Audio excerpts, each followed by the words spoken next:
leucemias agudas son un conjunto de enfermedades, digamos, que están dadas por la proliferación clonal de células leucémicas que pueden pertenecer tanto a la estirpe linfoide como mieloide, teniendo de esa manera dos grandes grupos de leucemias agudas, pero que comparten en la gran mayoría de los casos puntos fundamentales en la hora de la presentación clínica. Y estos están dados por la anemia, la hemorragia y la presencia de infecciones, que son muy comunes, aparecen en más del 95% de los casos, y de otras complicaciones de las leucemias agudas, como ser las alteraciones metabólicas, la hiperleucocitosis con la posibilidad del desarrollo de un síndrome de leucostasis y la falla pulmonar aguda, que es uno de los trastornos que se ha estado estudiando en los últimos años. Para el enfoque diagnóstico o para el tratamiento en realidad de las leucemias agudas, la institución debe contar con un equipo multidisciplinario que esté realmente formado para el manejo de estas enfermedades, porque vamos a ver ahora que son muy complejas. Partiendo del primer punto de la anemia, vemos que aparece en el 80% al inicio de la enfermedad, que como característica morfológica es una anemia que es normocítica y normocrómica, o sea que en el extendido de sangre periférica nosotros, desde el punto de vista de la morfología eritrocitaria, no vamos a encontrar ningún indicio, excepto en aquellos raros casos de leucemias eritroblásticas, ¿no? El grado de intensidad es variable, pero muchas veces los pacientes ingresan al hospital con una anemia con valores que están al límite de la necesidad de transfusiones. Y eso es un dato a tener en cuenta en el momento de tomar la decisión de transfundir o no. Hay un poco consenso con respecto al nivel específico del valor de hemoglobina para la decisión transfusional, y muchas veces también tenemos que tener en cuenta la edad del paciente y las comorbilidades presentes para tomar esa decisión. Hay dos mecanismos fundamentales de la producción de la anemia en los pacientes con leucemia. Uno es la presencia de hemorragias, que están dadas generalmente cuando hay alteraciones severas de la coagulación, como vamos a ver ahora, que pueden ser hemorragias del tracto digestivo, o en la mujer premenopáusica la menorragia es una forma de presentación común con sangrados realmente muy importantes. Y el otro mecanismo fisiopatológico está dado por la ocupación medular por la célula leucémica, que si bien los criterios de diagnósticos hablan de un 20 a 30% de acuerdo a la clasificación más nueva o más vieja que uno tome, la realidad es que los pacientes suelen ingresar con una ocupación medular de por lo menos el 80 a 90% de células blásticas, quedando un remanente de células normales medulares realmente bajo. Con respecto a la eritropoyetina, lo puse a propósito porque se ha estudiado durante muchos años la utilidad, digamos, de la eritropoyetina para tratar de mejorar las características, y los resultados son realmente desalentadores. O sea, no hay indicación actual del uso de eritropoyetina para los pacientes que están cursando un proceso neoplásico, y de hecho hay muchas guías que contraindican el uso dentro de cualquier patología oncológica que no esté controlada. Y por supuesto el soporte transfusional adecuado es la herramienta fundamental para el tratamiento del paciente con anemia. Y soporte transfusional adecuado, como se había dicho en la charla anterior, no solo implica la seguridad de la unidad a transfundir, sino también la disponibilidad en tiempo real, digamos, ¿sí? Contamos con la posibilidad de hacer unidades de glóbulos rojos leucodepletadas, que son fundamentales para este tipo de pacientes, evitando, por un lado, la aloinmunización, porque son pacientes que van a requerir transfusiones frecuentemente, y por otro lado, la transmisión de enfermedades como, por ejemplo, el citomegalovirus. En otros centros, por normativa de cada institución, eso no es una norma global, utilizan unidades irradiadas, ¿sí? Porque con esa técnica uno evita la aparición de la enfermedad injerto versus huésped relacionada a la transfusión, que si bien es poco frecuente, algunos centros lo toman ya para estos pacientes con leucemias y no solo en el paciente de trasplante, ¿no? El otro ítem, que es la hemorragia, uno va a ver un paciente que en el 75% de los casos, por ejemplo, tiene una trombocitopenia con menos de 100.000 plaquetas, y un cuarto de ellos tiene menos de 25.000 plaquetas. Sin embargo, alrededor del 50% de los pacientes solamente van a presentarse con características hemorrágicas, que pueden ir en orden de severidad de un petequiado simple hasta hemorragias, como habíamos hablado anteriormente, que hagan descender la hemoglobina y el hematocrito y requieran transfusiones. Complicaciones hemorrágicas severas. Esto también está dado no solo por el número de las plaquetas, por el nivel del recuento plaquetario, sino también por lo que se ha visto en alteraciones morfológicas de las macroplaquetas y que influyen también en la funcionalidad plaquetaria. Entonces tenemos un número disminuido de plaquetas, pero a su vez plaquetas que tienen alteraciones en la adhesividad y en la agregación plaquetaria. La coagulación intravascular diseminada es una de las complicaciones sin duda más severas que uno puede encontrar en estos pacientes. Es más característica por ahí en algunos subtipos de leucemias agudas, sobre todo en aquellos casos en que se presenta con hiperleucocitosis, en los tipos mielomonocítica o monocítica, como está escrito de la clasificación vieja M4 y M5, o en la leucemia promielocítica aguda, que sería la M3. Como ustedes saben, es una forma de presentación de esa leucemia, la coagulación intravascular diseminada. No me puedo explayar mucho en ese tema porque requeriría un tiempo extenso para hablar solamente de coagulación intravascular diseminada. Lo que es útil para el médico clínico, digamos, es tener en ese paciente un estudio de hemostasia basal que incluya el dosaje de fibrinógeno, el dosaje de dímero D y de los productos de degradación del fibrinógeno. También en este caso nosotros vamos a contar con la ayuda de medicina transfusional para poder mantener al paciente con recuentos plaquetarios apropiados. Y ese es un punto también bastante controvertido. Generalmente uno toma por norma transfundir a todos los pacientes que tengan un nivel de plaquetas por debajo de 10.000 por milímetro cúbico. Sin embargo, hemos tenido pacientes que, controlándolo estrictamente clínicamente, uno puede posponer la transfusión. No es que uno intente posponer la transfusión porque está evitando transfundir por cuestiones económicas, sino justamente nosotros necesitamos utilizar este tipo de medicamentos en una forma adecuada.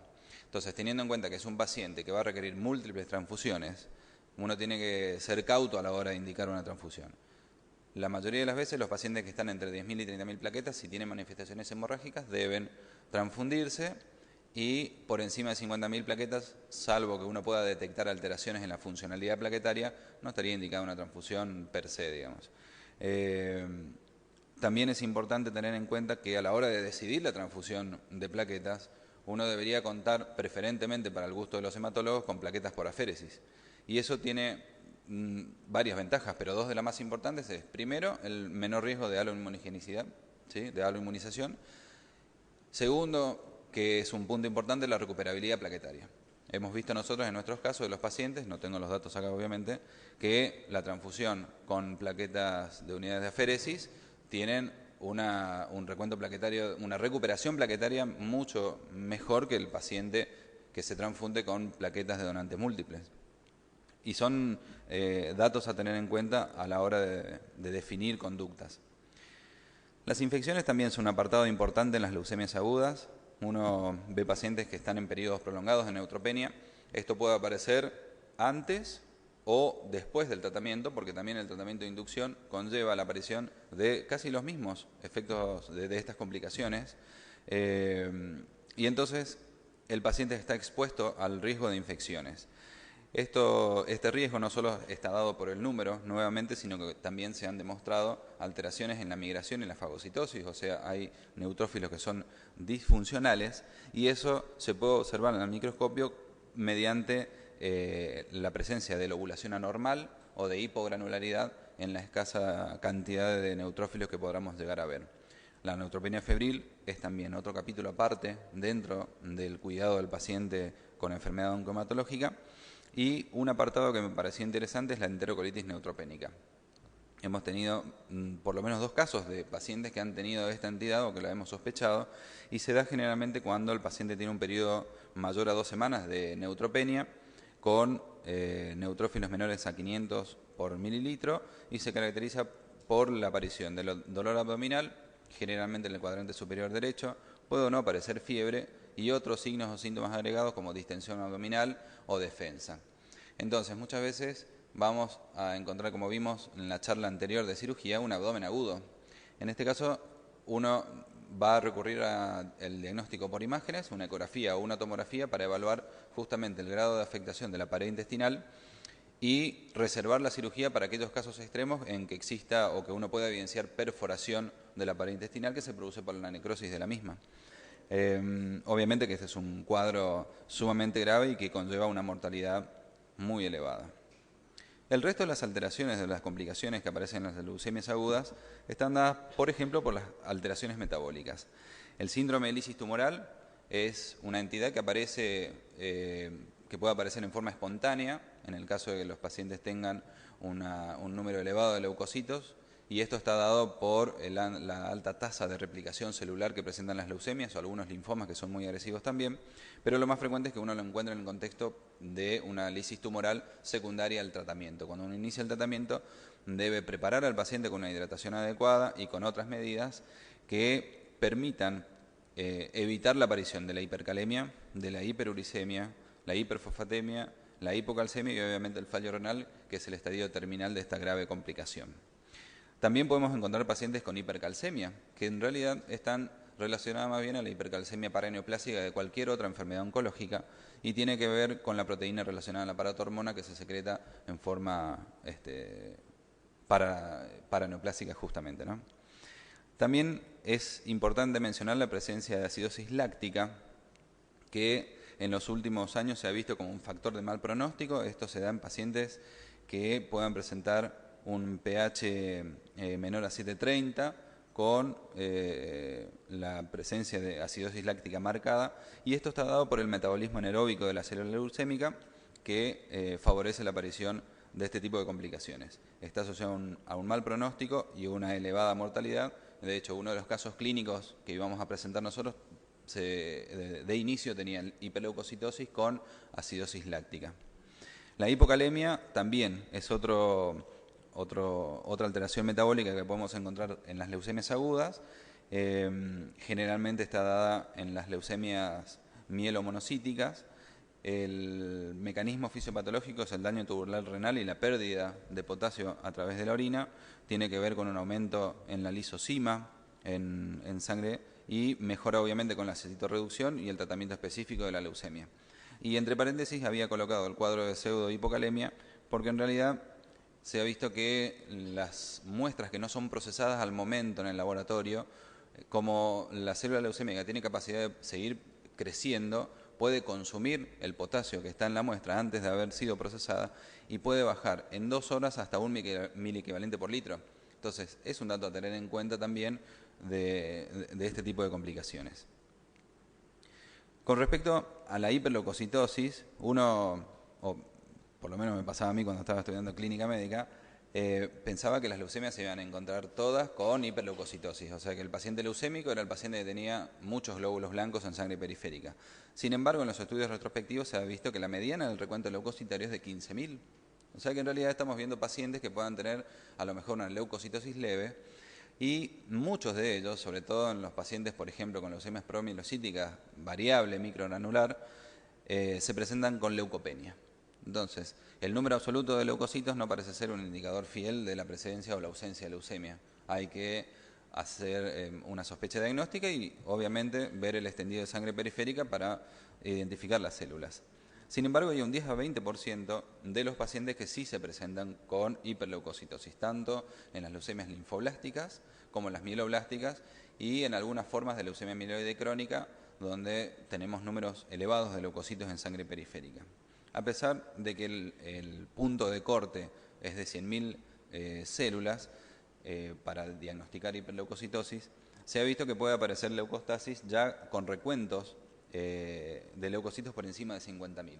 ¿Sí? O sea, con encima de 50.000 leucocitos, en algunas entidades puede aparecer síndrome de lisis tumoral espontáneo y leucostasis. Esa leucostasis tiene alteraciones en 2 sistemas fundamentales. Uno son las alteraciones respiratorias y el otro sistema es el sistema neurológico. ¿Sí? Esto está dado por la interacción de la célula leucémica y el endotelio vascular de esos órganos, y uno cuando está ante un paciente con hiperleucocitosis y empieza a tener síntomas de leucostasis, debe actuar rápidamente para obtener la citorreducción. En los años anteriores se había determinado que la leucoaféresis era un método importante, útil para la citorreducción, para una citorreducción rápida. Sin embargo, todavía no hay peso suficiente en la literatura para que la leucoaféresis sea realmente que haya cumplido las metas o los objetivos que se habían estudiado al inicio. Entonces, actualmente nosotros utilizamos fármacos para hacer una citorreducción más bien paulatina, tratando de evitar el síndrome de lisis tumoral y sacarlo al paciente de la leucostasis lo más rápido posible. Dentro de los fármacos existen varios, pero la hidroxurea es uno de los que habitualmente utilizamos.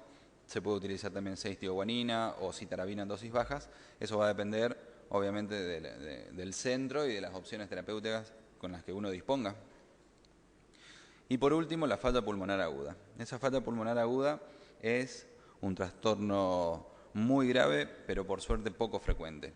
Aparece o se ha visto durante la inducción en la quimioterapia de las leucemias agudas, preferentemente dentro de las 2 semanas, y las causas están dadas por la presencia de hemorragia pulmonar, la sobrecarga hídrica, por ejemplo, en la recuperación de un paciente con síndrome de lisis tumoral, la infección, sepsis, o lo que solemos ver nosotros, que es el síndrome de diferenciación, que aparece en los pacientes con leucemias promielocíticas agudas. Cuando uno inicia el tratamiento con ácido transretinoico, el promielocito se va diferenciando y eso genera un proceso inflamatorio a nivel pulmonar que puede llevar a una falla aguda.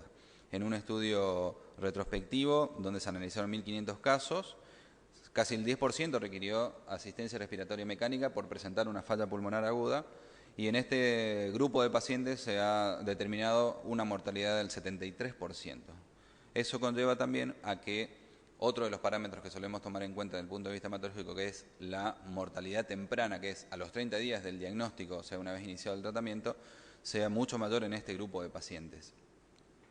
Y mediante el análisis de multivarianza se han detectado 5 factores predictivos para el desarrollo de falla pulmonar aguda, que son el sexo masculino, la morfología M3 de la clasificación FAB, que sería la leucemia promielocítica aguda, un pobre performance status del paciente que ya está postrado, que tiene poca capacidad vital, la presencia de infiltrados pulmonares al diagnóstico y un valor elevado de creatinina en sangre. Como conclusiones, podemos decir que casi todas las leucemias uno la debería enfrentar como una urgencia médica oncológica, porque va a necesitar el equipo multidisciplinario, y eso no solo implica a los médicos, sino también al cuerpo de enfermería, que tiene que estar bien capacitado para el manejo de estos pacientes, a los médicos clínicos, que tienen que afrontar muchas veces estas complicaciones, ¿sí? Obviamente la infectología, medicina transfusional, terapia intensiva, etc. O sea, en realidad se necesita una institución que esté capacitada para manejar estos pacientes. No es solamente la mera presencia de un hematólogo la que hace posible el tratamiento de una leucemia. Justamente creo que nosotros hacemos menos que todo el resto. Es importante un diagnóstico temprano. Nosotros necesitamos para el diagnóstico de una leucemia aguda no solo el extendido de sangre periférica, sino necesitamos hacer una citometría de flujo, necesitamos la ayuda de la biología molecular y la citogenética para poder diagnosticar a una leucemia con las características que corresponden, y el tratamiento urgente, ¿sí? Con drogas que estén disponibles como para el inicio del tratamiento lo antes posible, porque se ha visto que la mortalidad temprana está íntimamente relacionada con el retraso de la terapéutica. Y obviamente un soporte transfusional adecuado, como habíamos hablado anteriormente, ¿no? Bueno, muchas gracias por la atención.